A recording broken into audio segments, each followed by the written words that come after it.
If we go to 1994, the Sensex at that point in time hit an all-time high of 4,630 points in September of that year.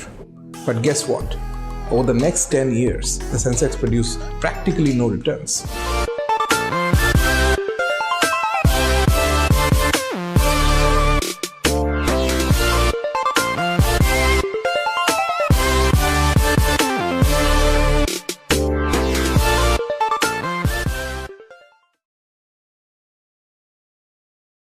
Hello everyone, my name is Indranil and I'm one of the co-founders of Finpeg.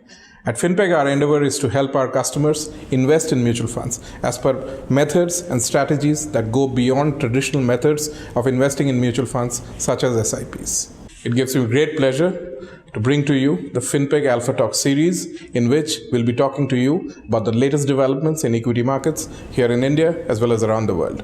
We'll also be sharing with you our views on the best strategies for investing in mutual funds in India.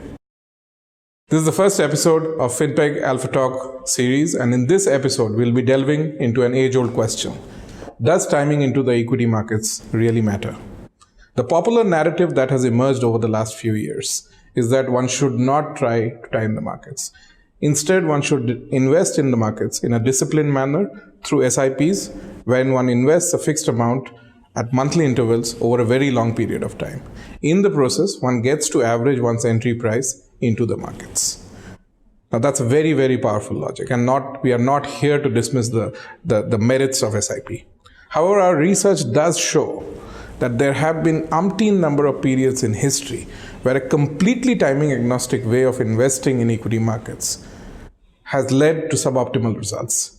Let's look at a few examples. If we go to 1994, the Sensex at that point in time hit an all-time high of 4,630 points in September of that year. But guess what? Over the next 10 years, the Sensex produced practically no returns. By 2004, that's 10 years from 1994, the Sensex was practically at the same level. More recently, in January of 2008, just before the great crash of 2008, the Nifty scaled an all-time new high of about 6,300 points. But guess what? For the next 6 years, the Nifty produced practically no returns. Till as late as January of 2014, the Nifty was still at the same level. And if you want to look at extreme examples of this, then we have to go beyond India.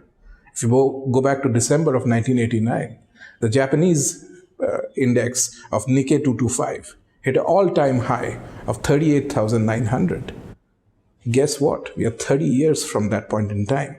And even today, the Nikkei has reached just 22,000 points. We are still 43% below the all-time high that the Nikkei scaled back in December of 1989. But these are just point-to-point returns. These are returns that you would have got on a lump sum investment during these periods. How about SIP returns? One can argue that SIP returns during these periods would have been better. And that's a fair point. So let's take a look at the numbers of what the SIP returns would have been during these periods.